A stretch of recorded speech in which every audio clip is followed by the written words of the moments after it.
The north wind had teeth in the winter of 1887.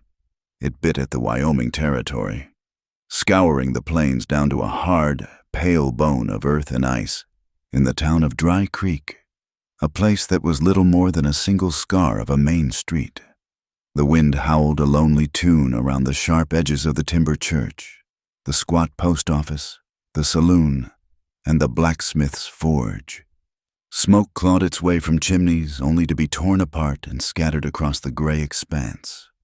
On a rise overlooking this bleakness stood the Boone Ranch, and on that rise a windmill spun with a crippled, lopsided gate. One of its blades, splintered by a summer lightning strike, gave the whole contraption the look of a broken heart trying to beat. Elias Boone stood watching it from the porch of his small cabin, his breath a plume of white in the frozen air. He was 38 years old, a man built of the same tough, weathered material as his fence posts. He spoke little, because the land did not reward conversation, and he was known throughout the county as a man whose word was his bond.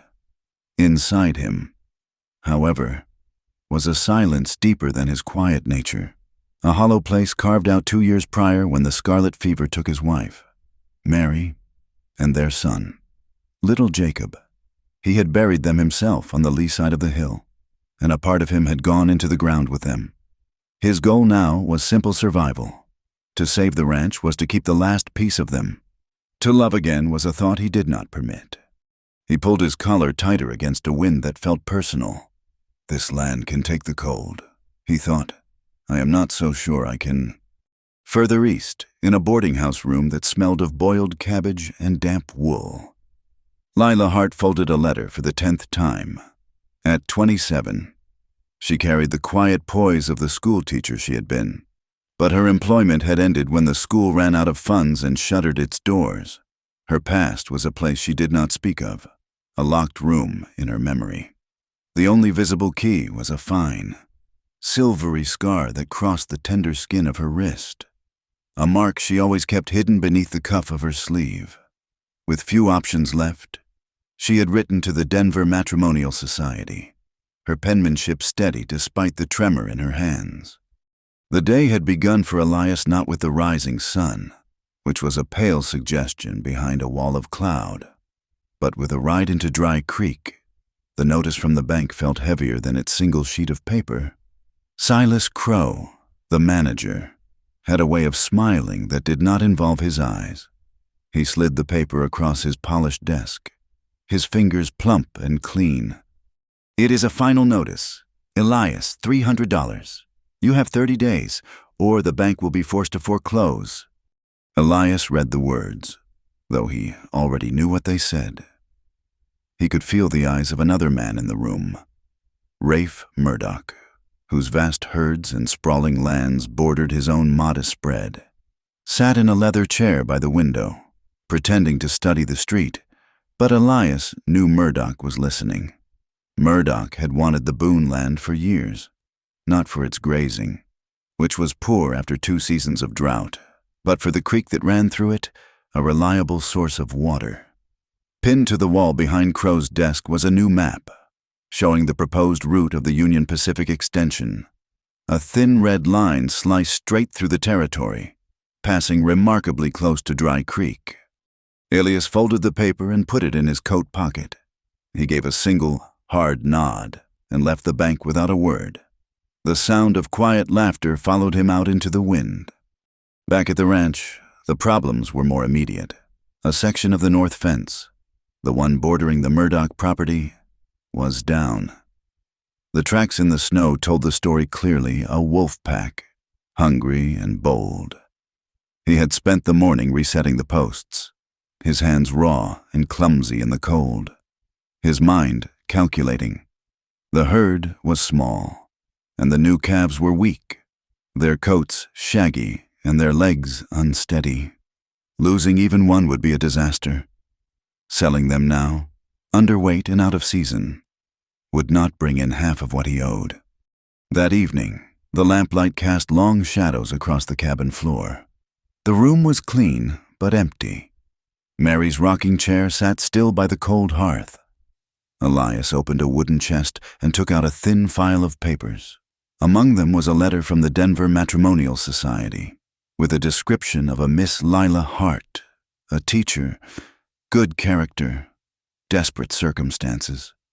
The words were clinical, a ledger of a life for sale. He had written to them in a moment of pure, cold logic. He needed help. A hired hand was too expensive, and no one would work for a share of a failing ranch. A wife, however, would be a partner. A wife would have a legal stake, making it harder for the bank to seize the land from under a family. It was a practical, loveless contract. That was all he told himself it was. His gaze fell upon the final, damning line of the letter from Miss Hart. She agreed to the terms. A grim resolve settled over him. This was not about want or hope or the warmth of another person in his bed. It was about the land. It was about the 2 graves on the hillside. It was about atonement. The next day, he rode back to Dry Creek and went to the post office. He signed the marriage contract, his signature a stark, angular thing, and handed it to the clerk. As he waited for the confirmation telegram, the whispers started. The post office was the heart of Dry Creek, and gossip was its lifeblood. The clerk's eyes widened. Old Man Hemlock, waiting for his mail, shuffled closer. By the time Elias stepped back outside, the news was already racing down the street like a tumbleweed in a gale. Elias Boone is taking a mail-order bride. He saw Pastor Ames standing outside the church, his face weathered with a kindness that Elias often found more difficult to face than Silas Crow's greed. The pastor had a way of looking at a man and seeing the cracks in his soul. Saving a soul is not so hard as saving a ranch in the dead of winter, the pastor said, his voice a low rumble. He did not ask if the rumors were true. He did not need to. Elias merely nodded, the gesture stiff. He felt the weight of the town's judgment settle on his shoulders.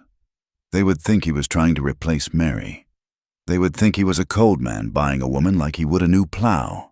Let them think it. Their opinions could not mend a fence or pay a banknote. That night, alone in the quiet of his cabin, the wind his only company, Elias Boone did something he had not done in years. He worked with his hands on something small, something that was not for the ranch. He took a spool of thin silver wire, the kind used for mending harnesses, and with a pair of pliers and calloused fingers, he began to slowly, patiently, twist and braid it. He worked until the wire formed a simple, unadorned ring.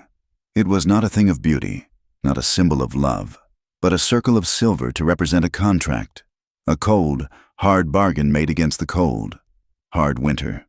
He placed it on the mantelpiece, where it caught the flickering lamplight, a tiny, lonely glint in the immense darkness of the Wyoming night. The day the telegram came confirming her arrival was the day the snow began in earnest. For a week it fell, a soft, relentless siege that buried the world in white and silence. On the 8th day, the sky cleared to a painful, brilliant blue, and the noon train from Cheyenne was due. Elias rode his sturdiest horse into Dry Creek, the sound of the hooves muffled by the deep drifts. He was not the only one at the small, wind-whipped station. It seemed half the town had found a reason to be there, stamping their feet on the wooden platform, their faces wrapped in scarves, their eyes alight with a cruel curiosity. The train's whistle was a mournful cry against the vast, frozen landscape. It pulled into the station with a great sigh of steam and a screech of metal, a black serpent in a world of white.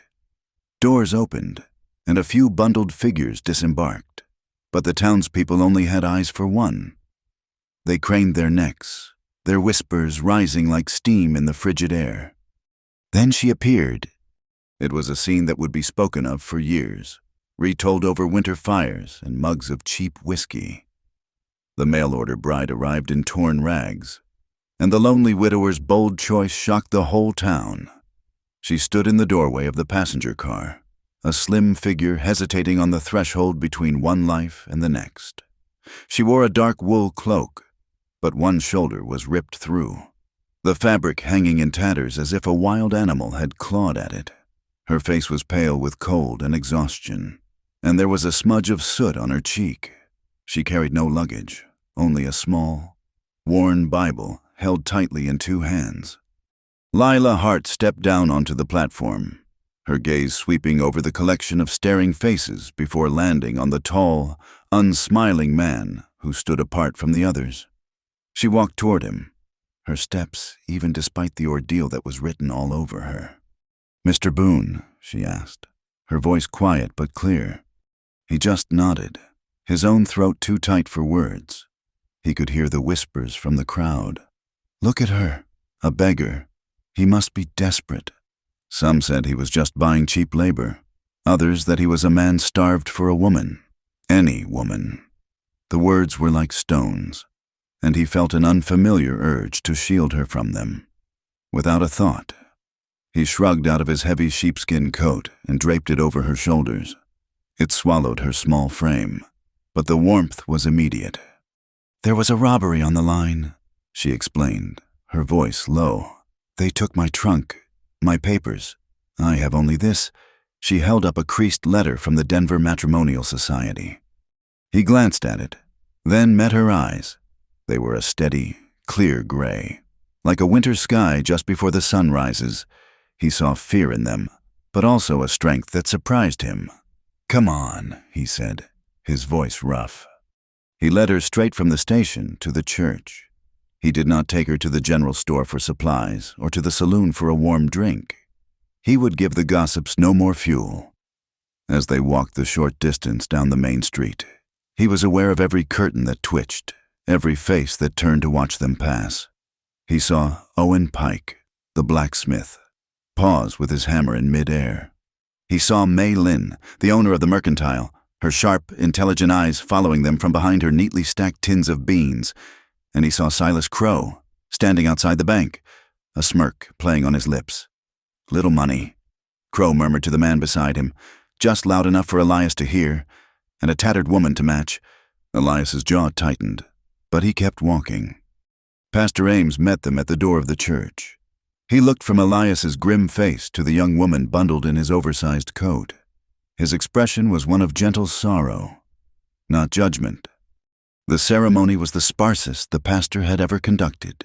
The church was cold, their words hanging in the air. The legal language was stark, a transaction of necessity.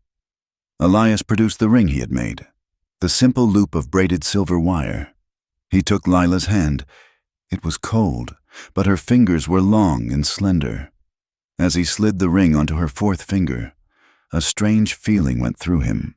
It fit perfectly. He had not expected that. For a moment, their eyes met over their joined hands, a flicker of shared awkwardness in an impossible situation. With a final prayer, it was done. They were man and wife. The ride to the ranch was a long, silent one. The cabin, when they arrived, seemed smaller and emptier than ever. He showed her the small room off the main living space. It had been a storage room, but he had cleared it out and put a simple cot inside. "This will be yours," he said, leaving no room for discussion. She just nodded, setting her tattered Bible on the small crate that served as a nightstand. "Thank you." The first days were a careful dance of avoidance. They moved around each other with a formal politeness, speaking only when necessary. Elias felt a constant, low-grade tension. He was used to his solitude, to the quiet grief that was his only companion. Her presence was an intrusion, a reminder of all that he had lost and all that he was not willing to feel again. But Lila was not a ghost. She was a quiet, solid presence.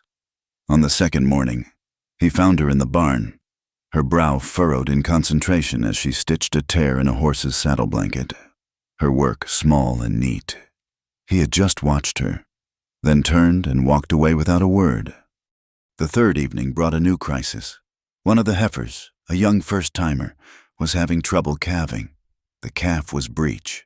Elias worked for an hour in the cold barn, his arms slick, his muscles straining, but he was making no headway. He was on the verge of losing them both when Lila appeared at his side, holding a lantern. "Let me help," she said. What would you know about it? He grunted, his frustration making him harsh. I grew up on a farm in Ohio. My father taught me. Her voice was calm, without a trace of offense. She took off his coat, which she had been wearing constantly, and rolled up her sleeves. She was not afraid of the mess or the struggle.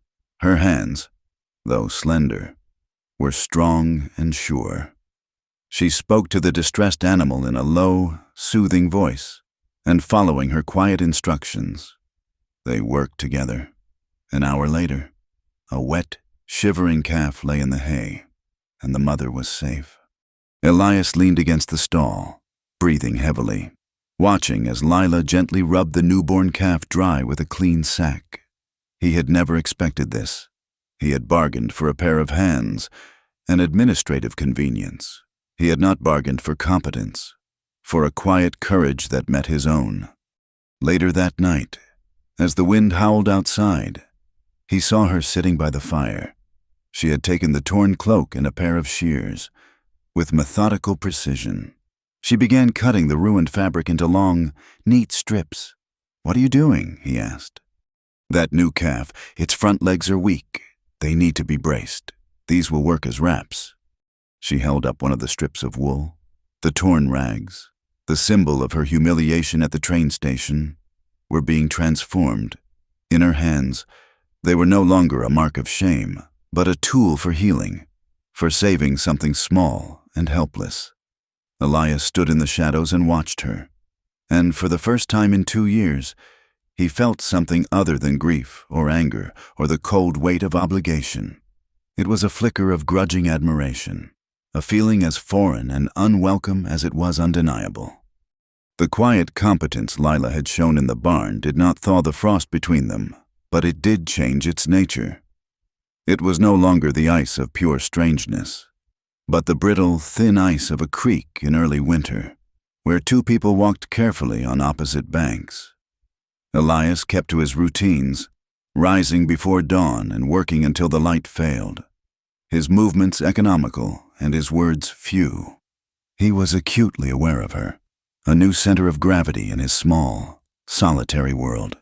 He found himself avoiding the narrow hallway where her room was, as if the very air around her door was charged with a complexity he refused to face.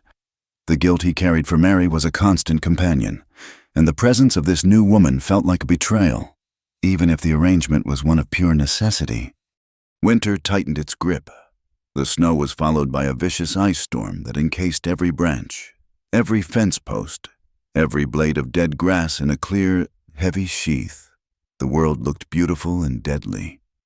The night it hit hardest, the wind screamed like a predator, and the cattle huddled together in the lean-to, their breath pluming in the punishing cold. Sometime after midnight, Elias was jolted awake by a sound that cut through the wind's howl, the frantic, terrified bellow of a cow. He was out of bed in an instant, pulling on his boots and heavy coat. He grabbed his rifle and a lantern, and as he reached the door, he saw Lila standing there, already dressed, holding another lantern aloft. "I heard it too," she said simply. Together, they stepped out into a nightmare of wind and ice. The ground was treacherous, a slick mirror under a dusting of new snow. They followed the sounds of distress to the north pasture. The fence was down again, a wide section of it. The posts snapped at the base by the weight of the ice and the force of the wind. A half-dozen cattle had wandered out. In the swaying lantern light, they saw the shapes. Wolves. A large pack, their eyes glowing green in the darkness, circling a lone cow that had been separated from the others. She was heavy with calf, and she was putting up a brave fight, her head low, but she was tiring. Elias raised his rifle, but the wind was a wild thing, and the cattle were moving frantically. A stray shot was as likely to hit his own livestock as a wolf. "There is no clear shot," he yelled over the wind. "We have to drive them off." They ran, slipping and sliding on the ice, their lanterns casting chaotic shadows. Elias fired a shot into the air. The crack of the rifle and the whine of the ricochet sent the wolves scattering for a moment, but their hunger was greater than their fear.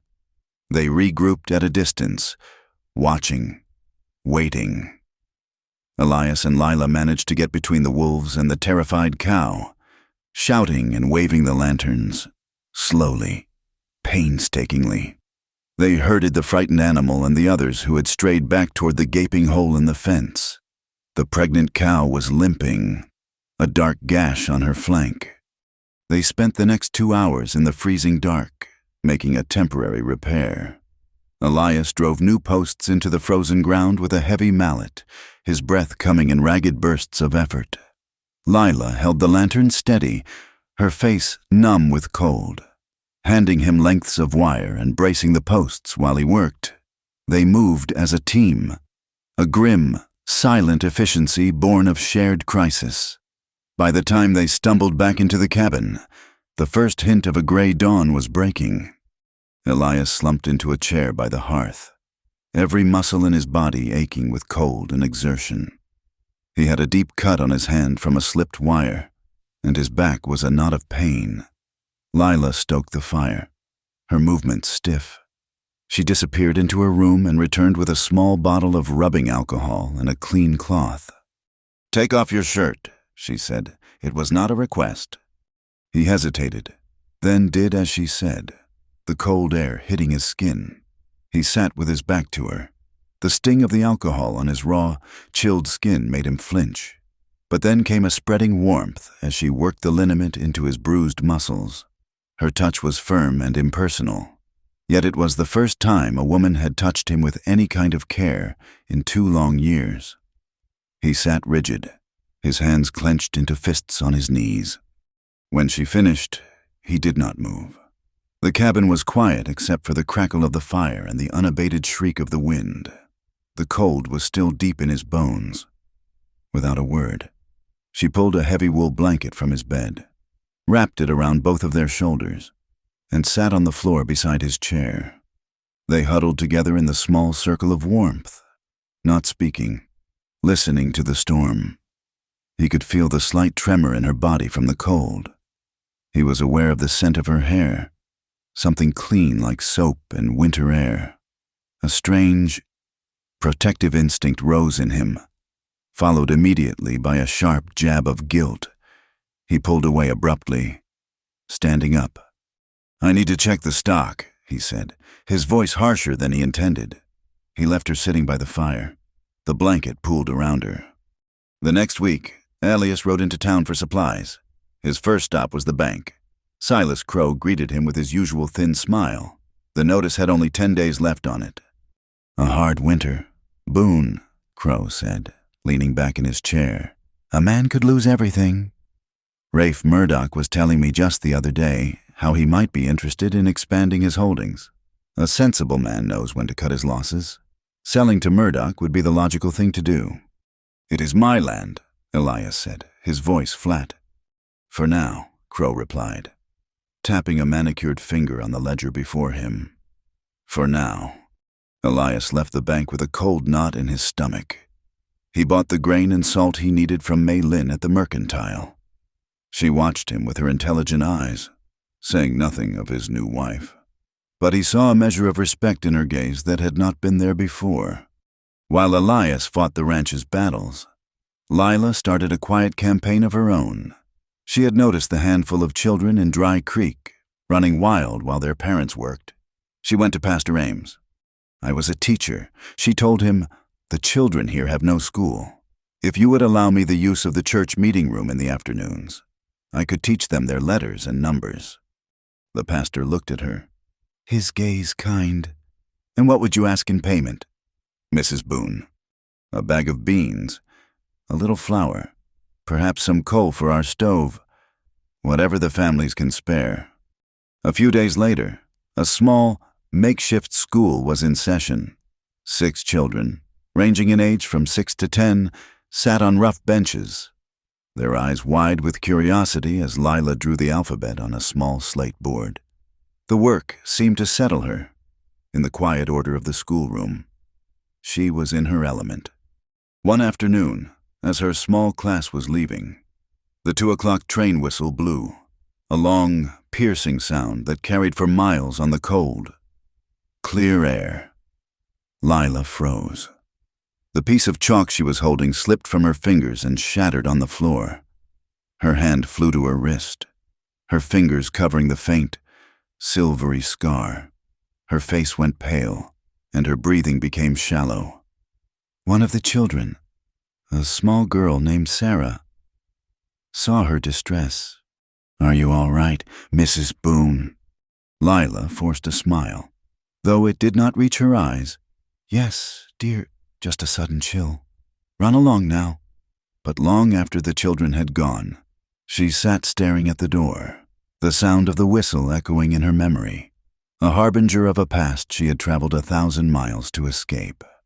That evening, determined to understand the full scope of their financial trouble, she asked Elias if she could look at his account books. He shrugged, gesturing to a dusty wooden box in the corner. "Go ahead.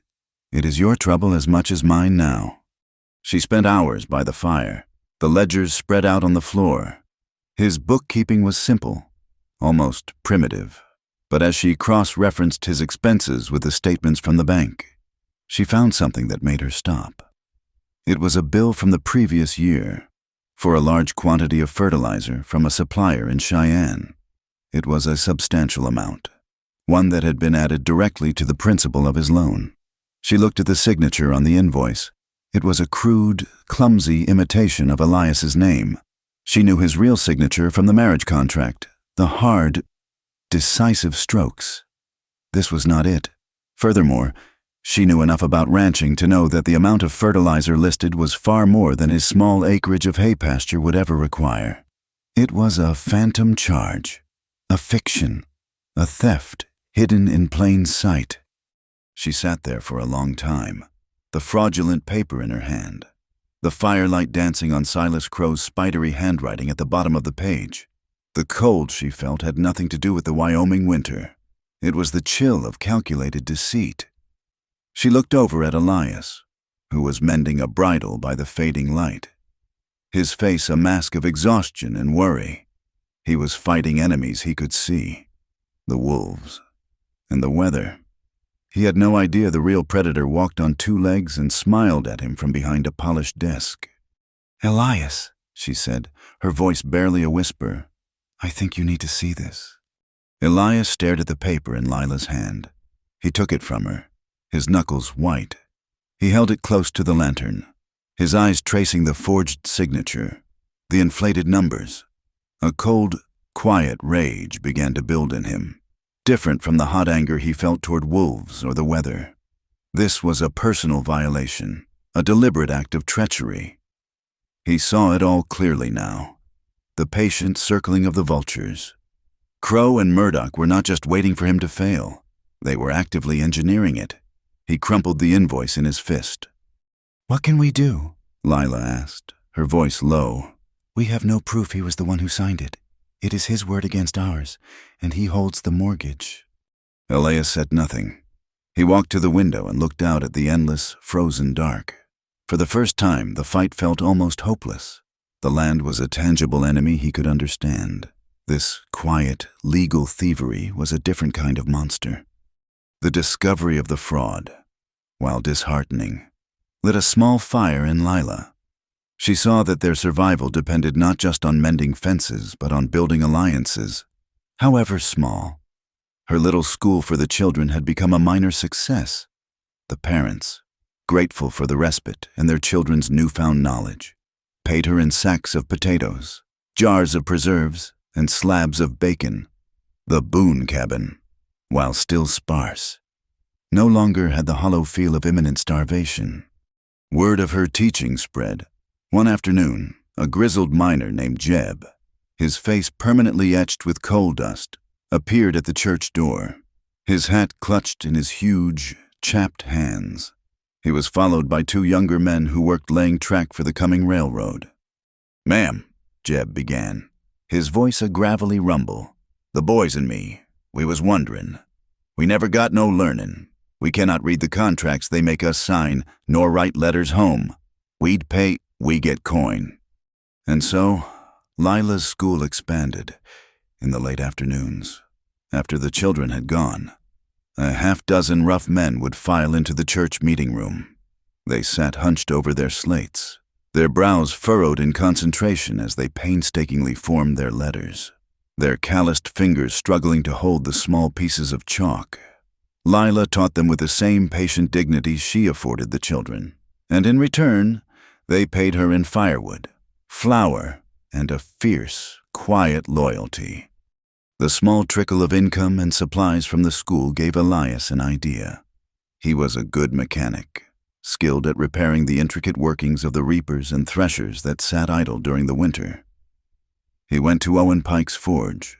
The blacksmith was a man of few words, much like Elias himself. He listened as Elias laid out his proposal. They could work together. Elias would repair the machinery, and Owen would forge the replacement parts. They would split the profits. Owen spat into the forge, where the saliva sizzled and vanished. "Sounds like work," he grunted, which was his version of enthusiastic agreement. News of their partnership traveled through the farming community. Soon, a steady stream of farmers brought their broken equipment to the forge. Elias spent his days in the hellish heat and ringing noise of the blacksmith's shop, his hands and face blackened with grease and soot. It was grueling work, but with each piece of machinery he brought back to life, he earned a few more dollars. It was not enough to pay the bank? Not yet, but it was something. It was the feeling of fighting back. One afternoon, as he and Lila were loading supplies into their wagon outside the mercantile, Mei Lin came out from behind the counter. She pressed a small bag of coffee beans into Lila's hands. "This is for you," she said, her voice crisp. "You are teaching my nephew to read." She looked at Elias. "Your credit is good here. Boone, your honor is good here. Do not worry about settling your account until the spring thaw." Elias was so surprised he could only manage a nod of thanks. In Dry Creek, a town where credit was as scarce as summer rain, it was the highest compliment a person could receive. The town was beginning to divide. On one side were the men who drank in the saloon, who listened to the whispers of Silas Crow and Rafe Murdoch, who saw Elias as a fool clinging to a lost cause. On the other side were the blacksmith, the Chinese storekeeper, the pastor, and the families whose children and husbands were learning to read. A quiet battle for the soul of the community was being waged. The small sparks of hope made the next blow fall even harder. Elias found the fence in the morning. It was the same north section that had gone down in the ice storm, but this was different. The wires had not been snapped by wind or weight. They had been cut, cleanly, with pliers. 3 of his best heifers were gone. The tracks in the snow were clear. They led directly onto Rafe Murdoch's sprawling ranch. Elias rode to the Murdoch homestead, a cold fury settling in his gut. Murdoch met him on the porch of his large, imposing house, a rifle held loosely in the crook of his arm. "My cattle are on your land," Elias said, his voice dangerously level. "Are they now?" Murdoch said with a lazy smile. "I found 3 strays on my property this morning. The law is very clear about trespassing livestock. Boone, they are mine now. Forfeit. You know they only trespassed because the fence was cut. Fences fall all the time in this weather. You should take better care of your property." Murdoch's eyes were cold and triumphant.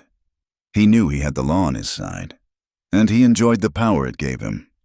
Elias turned his horse and rode away, the taste of injustice like ash in his mouth. Losing the 3 heifers was a devastating financial blow, but the calculated cruelty of the act was worse.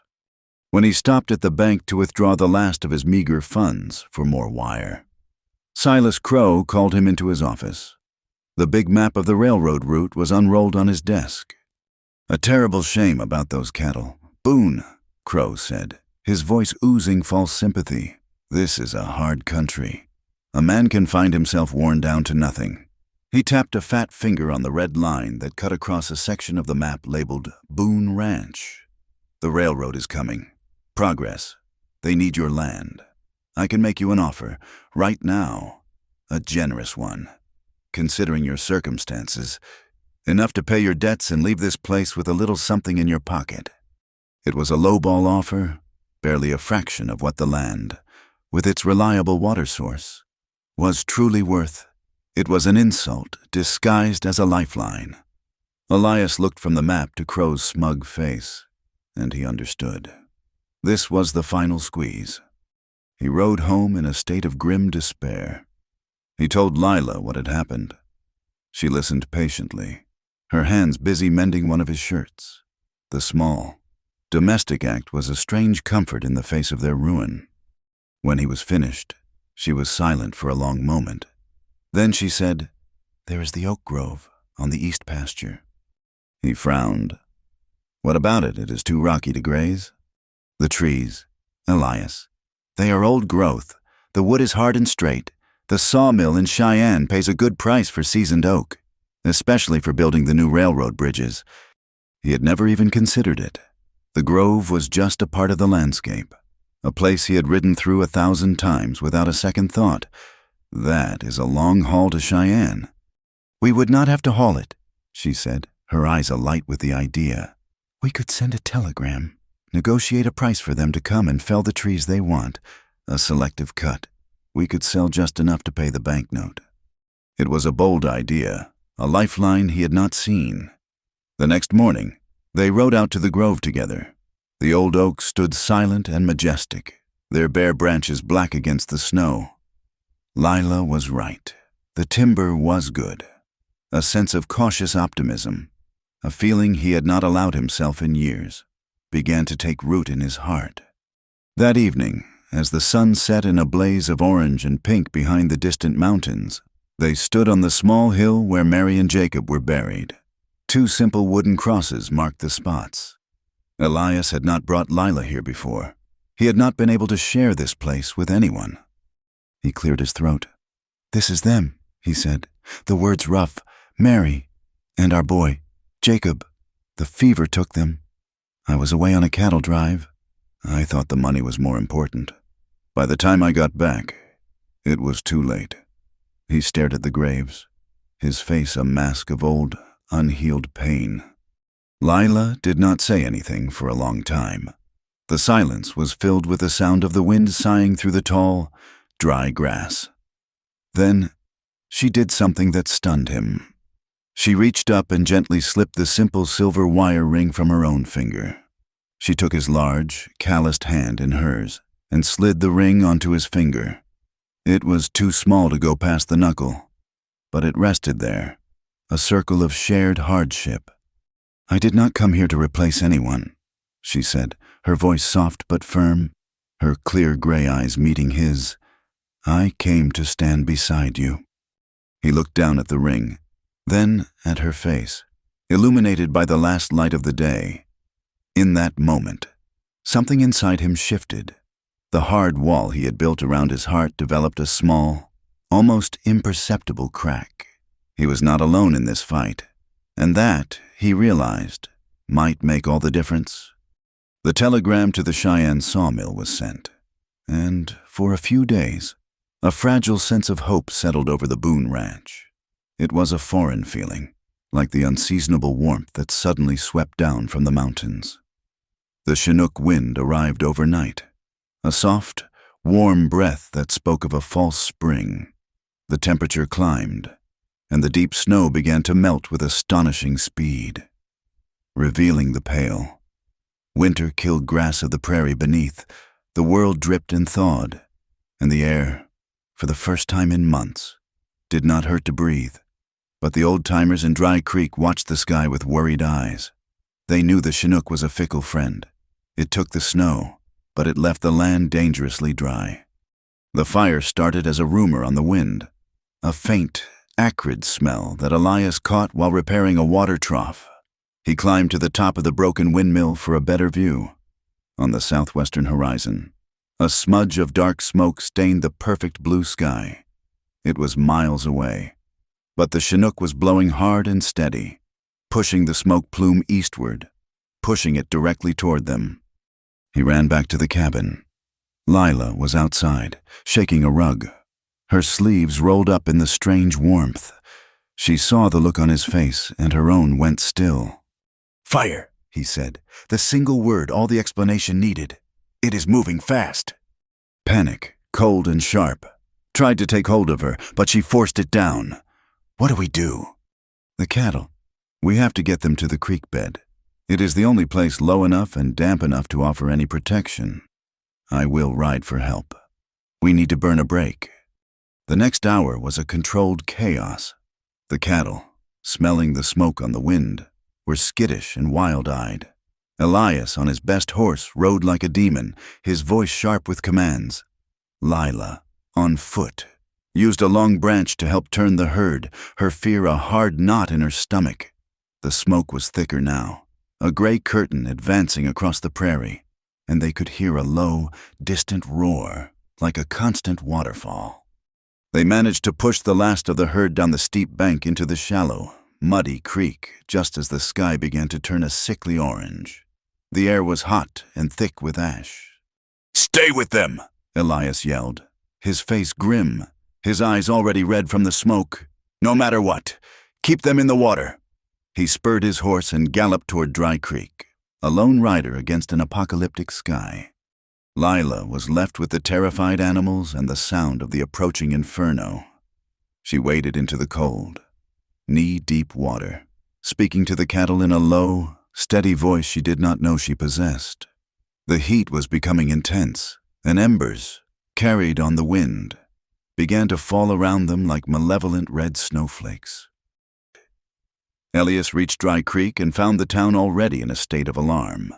Men were on the street, pointing and shouting. He rode straight to the forge. Owen Pike and Jeb the miner were already outside, their faces smudged and serious. "I need every able-bodied man," Elias shouted. "We have to burn a fire break along the eastern edge of my property, or the whole valley goes up." Without a word, Owen dropped his hammer and Jeb threw down his shovel. They were joined by the railroad workers Lila had been teaching and a handful of other ranchers and farmers. A few men lingered outside the saloon, watching, but did not move to help. The fire was not their problem. Not yet. They rode back toward the ranch, a small, determined army armed with shovels, wet sacks, and torches. The front of the fire was now a solid wall of orange flame, a half-mile wide and moving faster than a running horse. The roar was deafening. They worked with a desperate, focused energy.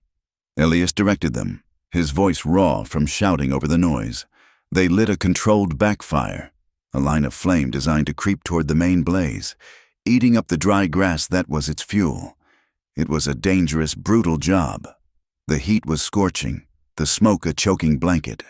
A sudden shift in the wind could trap them all. Elias was everywhere, beating back flames that jumped their line, encouraging his volunteers, his body screaming with effort.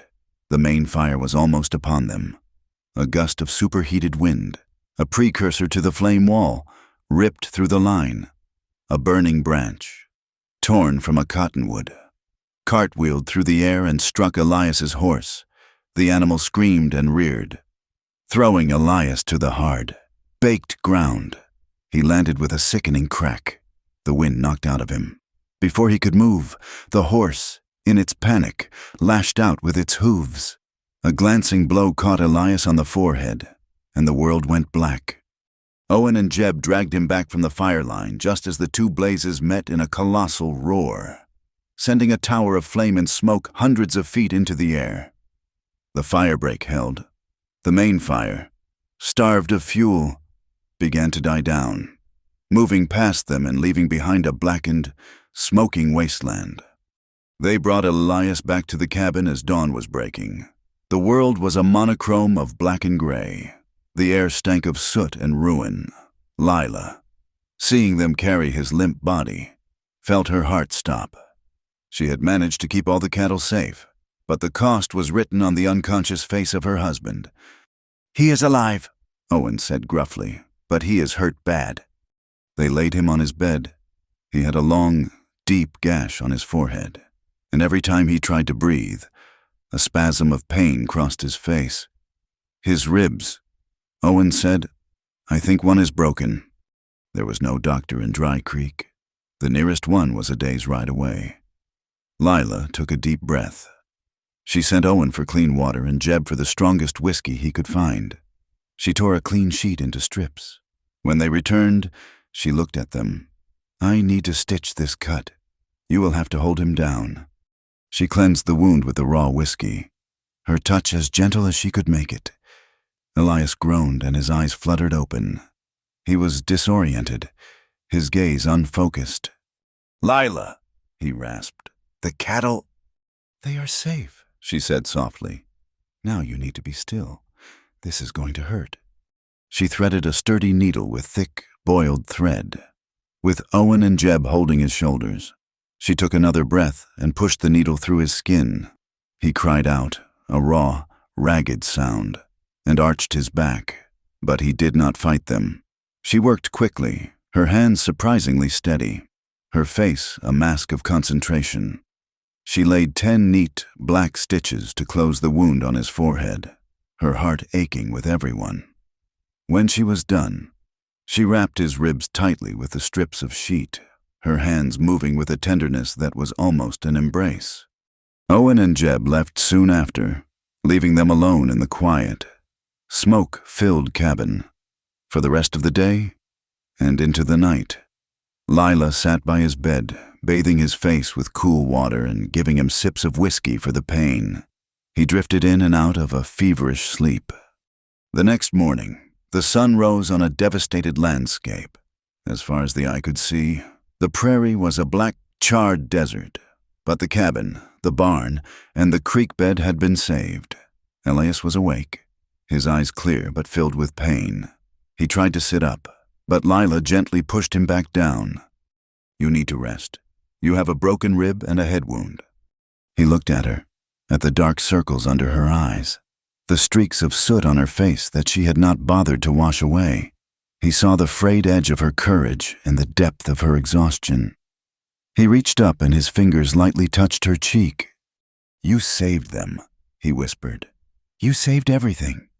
A tear she had not known was there traced a clean path through the grime on her face. She leaned down, intending only to smooth his blanket, but he shifted slightly, and the small movement brought their faces close. He looked into her eyes, and she saw something there beyond gratitude, something deeper and more vulnerable than she had ever seen in him before. On the porch of the smoke-scarred cabin, with the ruined world as their witness, he lifted his head from the pillow, and she met him halfway. Their first kiss was not one of passion, but of profound, quiet acknowledgement. It was as gentle as the morning light, tasting of smoke, whiskey, and survival. It was a silent, unspoken oath, a promise made in the ashes of a world that had nearly been lost. Later that afternoon, while Elias slept a true, healing sleep, Lila decided to put their affairs in order. She gathered the ranch's papers, including the bank notices and the forged fertilizer bill, intending to organize them. As she lifted a stack of documents from the wooden chest, a single folded letter that had been tucked among them fluttered to the floor. It was not addressed to Elias. It was addressed to Silas Crow, and the postmark was from 3 months prior. Thinking it was another bank notice that had been misplaced, she opened it. The handwriting was a sharp, aggressive scrawl. Her eyes scanned the first few lines, and she felt a chill go through her that had nothing to do with the morning's cool air. Crow. The letter began. "The pressure on Boone needs to be increased. My associate, Mr. Murdoch, will handle the physical encouragement. Your job is to keep tightening the financial screws. Our investors, Blackwood and Company, are getting impatient. They want that land, and they want it cheap, before the final railroad survey is made public. Burn this when you are done." The letter was not signed with a name, only an initial. But Lila did not need a name. She held in her hand the missing piece, the proof of a cold-blooded conspiracy. They had not just been victims of bad luck in a hard winter. They were being hunted. Lila showed Elias the letter as he sat propped up in bed, his ribs tightly bound. She watched his face as he read, saw his jaw tighten and a muscle twitch in his cheek. The weariness in his eyes was replaced by a hard, clear light. The vague despair he had felt after the fire was gone, burned away and replaced by the cold fury of a man who finally understood the full scope of the enemy's battle plan. He looked from the damning letter to the forged invoice, then back to Lila. It was all there, a calculated campaign to break him. He was still recovering, his movements stiff and pained, when the fancy carriage arrived from Cheyenne. It was a stark black, polished to a high sheen, and pulled by two perfectly matched gray horses. It looked alien and obscene, parked on the dusty main street of Dry Creek. A man stepped out, a man who did not belong. He was tall and dressed in a fine wool suit, his boots polished to a mirror's shine. He moved with an air of unshakable confidence, as if he owned the very ground he walked on. This, they knew instinctively, was the man behind the initial on the letter. Charles Blackwood did not bother with pleasantries. He came directly to the ranch, his carriage leaving deep ruts in the soft, post-fire soil. He found Elias by the barn, splitting wood with slow, deliberate swings that cost him a grunt of pain with each blow. "Elias Boone," Blackwood said, his voice smooth and educated. "My name is Charles Blackwood. I represent a group of investors with an interest in this territory." Elias rested the axe and turned, his face an unreadable mask. "I know who you are." "Excellent. It saves time. My associates and I are prepared to offer you $4,000 for this property. Cash. It is a more than generous offer for a piece of land that has just been burned over, with a failing herd and a mountain of debt." "It is not for sale," Elias said. Blackwood smiled, a thin, predatory expression. "Mr. Boone, you must be realistic. You are a man on the verge of ruin. I am offering you an honorable escape. If you refuse, I cannot guarantee that your life here will get any easier." The threat was unspoken, but it hung in the air as thick as the lingering smell of smoke. Elias picked up his axe. "The answer is no." Blackwood's smile vanished. "So be it." He turned and walked back to his carriage without a backward glance. That night, while Elias slept a fitful, pain-filled sleep, Lila stayed up late by the fire. With a steady hand, she carefully copied the letter Blackwood had written to Crow onto a fresh sheet of paper, replicating the aggressive, sharp handwriting as best she could. She also made a copy of the fraudulent fertilizer bill. The next afternoon, she took the copies to the church. Pastor Ames read them, his kind face growing grim. "This is a great wickedness," he said. "I need a witness." Lila told him, "I need you to sign and date this, to confirm that you saw these documents on this day, so that if anything should happen to the originals, we have proof." The pastor took his pen and signed his name at the bottom of each page, his script a stark contrast to the writing on the documents. He looked at Lila, a deep respect in his eyes. "You are a clever and courageous woman. Mrs. Boone, be careful. These are dangerous men." Blackwood's presence split the town down the middle. In the saloon, the talk was loud and certain. "Boone is a stubborn fool." The men grumbled. "He should take the money. What is he trying to prove? He is going to bring trouble down on all of us." They were men who saw the world through a lens of practicality, who understood the simple math of money and power. But in the forge, and at the mercantile, a different sentiment was brewing. Owen Pike sharpened his tools with a grim intensity. May Lynn began setting aside extra supplies for the Boones, telling no one, the families of Lila's students, both children and adults, looked at her with a new kind of loyalty. They saw the fight not as one man's folly, but as a stand against the kind of powerful, faceless greed that could swallow any one of them next. The next attack came not with the loud violence of fire, but with the quiet cruelty of poison. Elias found the cattle first, several of them listless and weak, refusing to drink. He went to the well. The water looked clear, but when he drew up a bucket, he saw a fine, whitish powder settled at the bottom. It was not a lethal poison, but a purgative. something designed to sicken the animals, to weaken them, to drain the last of their resources and spirit. The well was their only source of clean water on the ranch. To haul it from the creek was back-breaking. Endless work. It was an act of profound spite, meant to break their will. The news spread quickly. It was Lila who rallied the response. She went to the wives of the railroad workers and miners she taught. She went to Mei Lin. "We need water," she said, her voice clear and strong. "We cannot let them win this way." The next morning, a strange procession made its way from the town to the Boone Ranch. It was a line of women, led by Lila, each carrying 2 empty buckets. They walked with their heads held high, a silent army of defiance. They formed a bucket brigade from the creek, passing the heavy containers of water up the steep bank and into the troughs. They worked all day, their conversation a low murmur of support, their shared labor a rebuke to the men in the saloon. Charles Blackwood saw them. He had been dining at the town's only boarding house and rode out to the Boone property to survey the effects of his latest gambit. He reined in his horse on a small rise, watching the line of women, a look of mild annoyance on his face. He saw Lila directing them, her face smudged with dirt, her dress damp, but her posture unwavering. He rode down to confront her. "This is a touching display of frontier spirit," he said, his voice laced with sarcasm. "But it is ultimately pointless. You are only delaying the inevitable."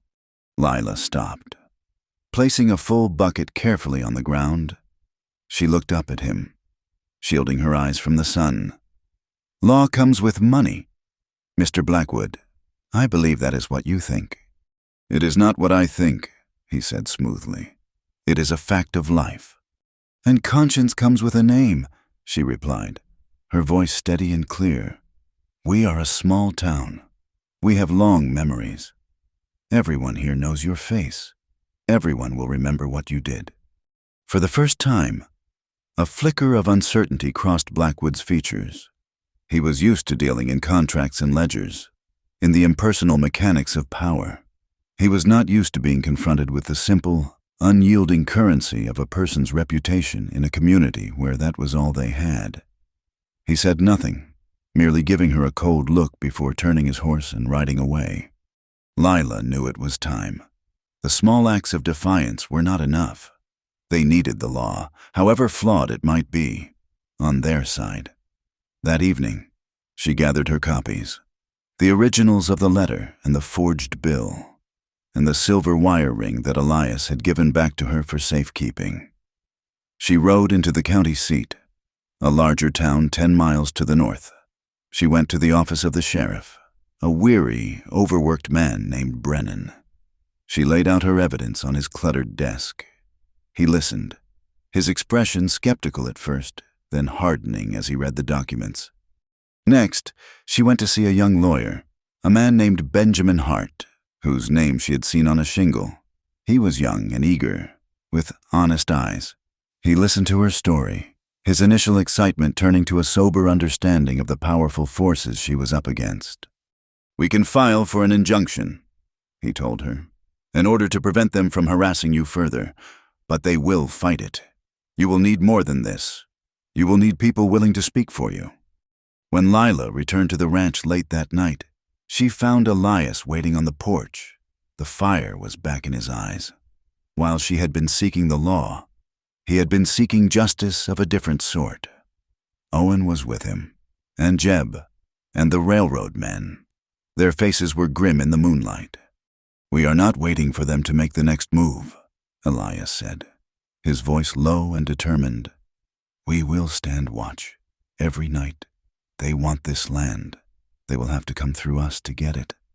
Lila looked at the small group of men, at their determined faces. She looked at her husband, his body still healing but his spirit unbroken. One battle was about to begin in a courtroom, a fight of paper and words. Another was about to begin here, under the wide Wyoming stars, a fight of flesh and blood. And she stood squarely in the middle of it all. The church was packed, not for Sunday service, but for a reckoning. It was the only building in Dry Creek large enough to hold the entire town, and on this cold, clear-tier evening. It served as an unofficial courtroom. The air was thick with the scent of damp wool and nervous anticipation. On one side of the central aisle sat the supporters Owen Pike, his massive arms crossed over his chest. May Lynn, her expression calm and watchful, the families of Lila's students, their faces a mixture of fear and hope. On the other side sat the scoffers and the doubters, the men from the saloon, whispering among themselves. At the front, on a hard wooden bench, sat Silas Crow, Rafe Murdoch, and Charles Blackwood, looking composed and faintly amused, like spectators at a small-town theatrical. Elias and Lila sat beside their young lawyer, Benjamin Hart. Elias's ribs were still tightly bound, and a line of fresh pink scar tissue marked his forehead.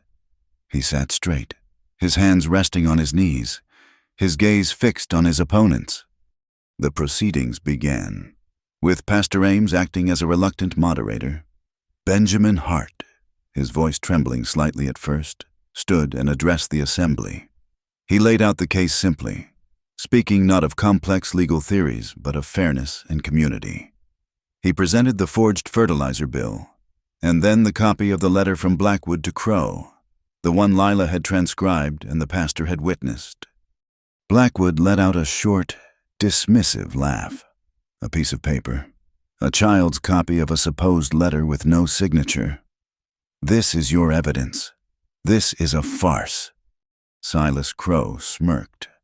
It is slander, he declared, an attempt by a desperate man to avoid his legal obligations. Sheriff Brennan, who had been standing silently at the back of the church, now stepped forward. He held up a piece of paper. This is a warrant, he said, his voice cutting through the murmurs of the crowd. It authorizes me to search the premises of the Dry Creek Bank for documents pertaining to the loan of Elias Boone. Crow, I will be accompanying you to your office. Crow's face paled. This is an outrage. You have no right. The warrant is legal, Brennan said, his hand resting near the butt of his pistol. Now. As Brennan escorted the sputtering, indignant banker out of the church, Benjamin Hart turned his attention to Rafe Murdoch. He called Jeb the miner to the front, who testified that he had seen two of Murdoch's ranch hands near the Boone fence line the night the wires were cut. The men from the saloon jeered, but they were silenced by a hard look from Owen Pike. The tension in the church was a palpable thing. It was then that Sheriff Brennan returned. He was no longer holding just the warrant. In his other hand, he held a thin leather satchel. He walked to the front of the church and upended the satchel onto the small table in front of Hart. A cascade of papers spilled out. I found these in a locked drawer in Crow's desk, Brennan announced. Most are just bank business. But this one is interesting.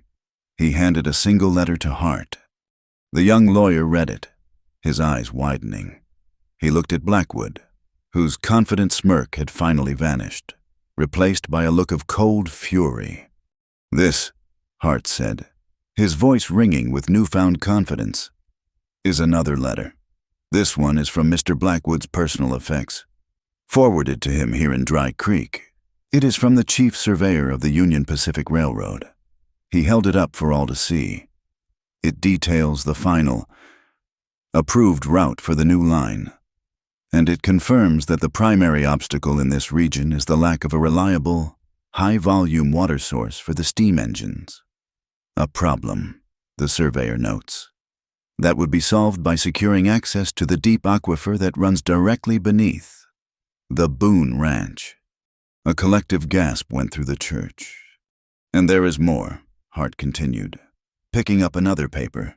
This is a private agreement between Charles Blackwood and Silas Crow.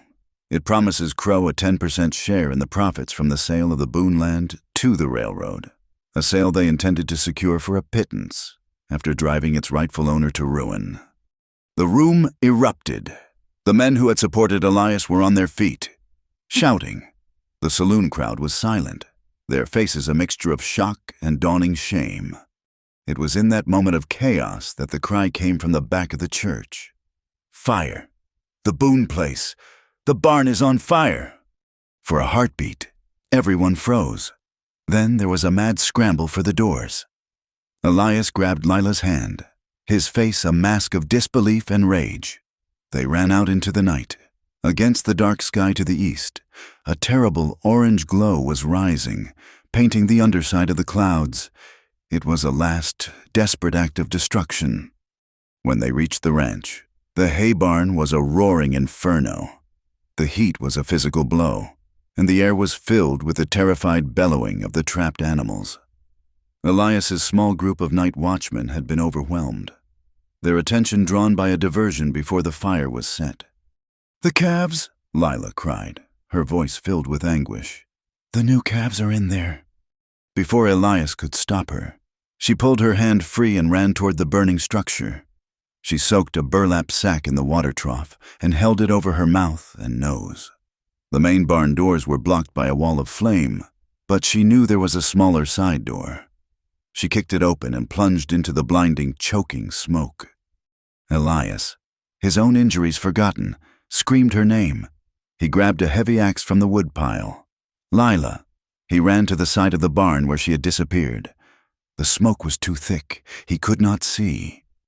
He began to swing the axe against the wooden planks of the wall, each blow sending a jolt of agony through his broken rib. He ignored the pain, his fear for her a fire far hotter than the one consuming his barn. Inside, Lila found a scene from hell. The air was a black, searing soup. The only light came from the terrifying orange of the flames eating through the roof. She found the small pen where the calves were huddled, their eyes wide with terror. She fumbled with the rope that held the gate, her fingers clumsy in the heat. She got it untied and began slapping and pushing the small animals toward the opening she had made. A heavy timber, burning fiercely, crashed down from the loft, narrowly missing her. The smoke was a poison in her lungs. Her head swam, and her legs felt weak. She got the last calf out and stumbled toward the door, but the world was tilting, shrinking to a pinpoint of light. She sank to her knees, her lungs screaming for air. Just as her consciousness was fading, the wall beside her exploded inward in a shower of splinters and sparks. A figure loomed in the opening, silhouetted against the fire. It was Elias. He found her in the swirling chaos, scooped her up into his arms as if she weighed nothing, and carried her out into the clean, cold night air. He laid her gently on the ground, away from the heat, and she coughed, her body racked with spasms, pulling in deep, grateful gulps of air. The entire town was there now, a ring of silent, horrified witnesses. Elias knelt beside her, his hand stroking her hair, his face streaked with soot and tears. He stood up, still holding her hand, and faced the crowd. His voice, when he spoke, was not loud, but it carried with a raw, undeniable authority that silenced every whisper. "The day she came here," he began, his eyes finding Lila's, "the day the mail-order bride arrived in torn rags, I thought I was just buying myself a little time. I thought it was a contract to save a piece of land." He paused, his grip on her hand tightening. "I was wrong. It turns out I chose courage. I chose a heart bigger than this whole territory. And that choice, her choice to stand with me, has shocked this whole town into opening its eyes to what is right and what is decent. This is not just my land. This is my wife." A profound silence fell over the crowd. In that moment, she was not the tattered woman from the train station. She was a hero, and he was not the cold, lonely widower. He was a man who had found something worth more than property. Into that silence strode Sheriff Brennan. He walked past the shamed and silent Rafe Murdoch. He walked directly to Silas Crow and snapped a pair of iron handcuffs onto his wrists. "Silas Crow, you are under arrest for fraud." He then turned to Charles Blackwood, who stood frozen, his fine suit covered in ash, his face a mask of disbelief. "Charles Blackwood, you are being detained on suspicion of conspiracy, attempted arson, and intimidation. You can tell your story to the circuit judge." The fight for the land was over. The fight for their future had just been won. The aftermath of the fire left a scar on the land and a profound quiet on the town of Dry Creek. The burned-out skeleton of the barn stood as a monument to the greed that had nearly consumed them all. But as the sun rose the next day, a new feeling was in the air. It was not triumph, but a sober sense of community, forged in the heat and smoke of a shared crisis. Men who had stood by and watched now came to the Boone Ranch with their hats in their hands, offering to help clear the debris. Owen Pike organized the effort, directing the work with his usual gruff efficiency. The town, which had been a collection of individuals, was starting to feel like a single body, its heart slowly beginning to beat in rhythm. The legal proceedings were swift, faced with the undeniable evidence from his own locked drawer. Silas Crow confessed to the fraud. Charles Blackwood, stripped of his fine carriage and his arrogance, was held for the circuit judge, his reputation in the territory ruined. Rafe Murdoch, though not directly implicated in the final crimes, was disgraced by association. He found the eyes of his neighbors were now cold and unforgiving, and soon after, he sold his holdings at a loss and moved on, a bitter ghost in the town's memory. The court issued a permanent order protecting the Boone's ownership of their land. A week later, a different kind of visitor arrived from the Union Pacific Railroad. He was not an investor like Blackwood, but a practical, weary engineer. He came not with threats, but with a proposal. The railroad did not want to own the land. He explained, they simply needed access to the water. He offered Elias and Lila a long-term lease for a narrow, 50-foot-wide strip of their property along the creek, enough to build a pumping station and a water tower. The annual payment they offered was more than Elias had made in his best year. It was not a fortune, but it was a steady, reliable income. It was survival. It was a future. With the threat of foreclosure gone, life in Dry Creek began to mend. Lila's little school, which had been a temporary arrangement in the church, was given a permanent home. The town council, in its first official act in years, voted to fund the renovation of an abandoned cabin to serve as a proper schoolhouse. The families of her students, both the miners and the ranchers, provided the labor, and May Lynn donated the supplies. Elias, working alongside Owen Pike, established a formal cooperative. Farmers from all over the valley now brought their equipment to the forge for repair, paying into a shared fund that ensured everyone had what they needed to bring in the next harvest. The Boone Ranch and the blacksmith's forge became the twin hearts of a new, more collaborative way of life in the valley. The quiet loyalty that had begun with a few bags of beans had grown into the foundation of a community. Spring arrived late, but with a gentle persistence. The rains came, washing the last of the soot from the air and turning the blackened prairie a tentative, hopeful green. The sound of hammers echoed across the Boone Ranch as Elias and his neighbors began to build a new, larger barn. One evening, as a soft rain drummed a soothing rhythm on the cabin roof, Elias and Lila sat before the fire. The day's work was done. A quiet comfort had settled between them, a language of shared glances and easy silence that was more intimate than any words. The physical space that had separated them for months had gradually disappeared. Elias looked at her, at the way the firelight caught the strands of her hair. The memory of carrying her from the burning barn was seared into his mind. The terror of that moment had burned away the last of his resistance, the last of the guilt that had kept him a prisoner of the past. He reached out and took her hand. "Lila," he said, his voice low. She looked at him, her clear gray eyes full of an emotion that mirrored his own. She had come to this place expecting a life of hardship and duty. She had found a home in the heart of a man she had grown to respect, and then to love. He stood and gently pulled her to her feet. He led her from the main room into his own bedroom, a place she had never entered. The room was simple, dominated by a large, sturdy bed. The rain whispered against the window pane. He did not say anything, but his eyes asked a question he had been afraid to voice for months. She answered not with words, but by raising her hand to his cheek, her touch a soft, certain promise in the warm, firelit room. with the sound of the life-giving rain outside. They came together not as parties to a contract, but as a man and a woman who had fought a war side by side and had found each other in the ruins.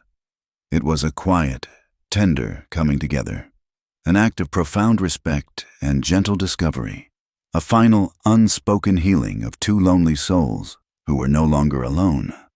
A month later, when the new barn was complete and the prairie was alive with wildflowers, Elias and Lila climbed to the top of the old windmill. In his hands, Elias carried a new blade, carefully crafted from a piece of seasoned oak. Together, under the vast blue Wyoming sky, they bolted it into place. As the prairie wind caught it, the windmill began to turn, no longer with a crippled, lopsided gait, but with a smooth, steady, and whole rotation. It was the sound of a heart beating strong again. The next day, Lila took out the old, tattered cloak she had arrived in. She cut a neat square piece from the mended fabric and stitched its edges. She and Elias took it to the gate of their ranch. Together, they tied the small, ragged flag to the top of the main gate post. It was not a banner of victory, but a humble reminder, a testament to where they had started, so they would never forget how far they had come. That afternoon, the mail rider brought a letter. It was from the railroad again, from the engineer they had dealt with. He wrote of a new proposal, a plan to build a small depot in Dry Creek, and a suggestion of a deeper partnership, perhaps involving raising horses for the railroad's use. Elias read the letter, a slow smile spreading across his face. He looked at Lila, who was watching him, a quiet joy in her eyes. "Well," he said, a teasing light in his eyes, "it seems we have a decision to make.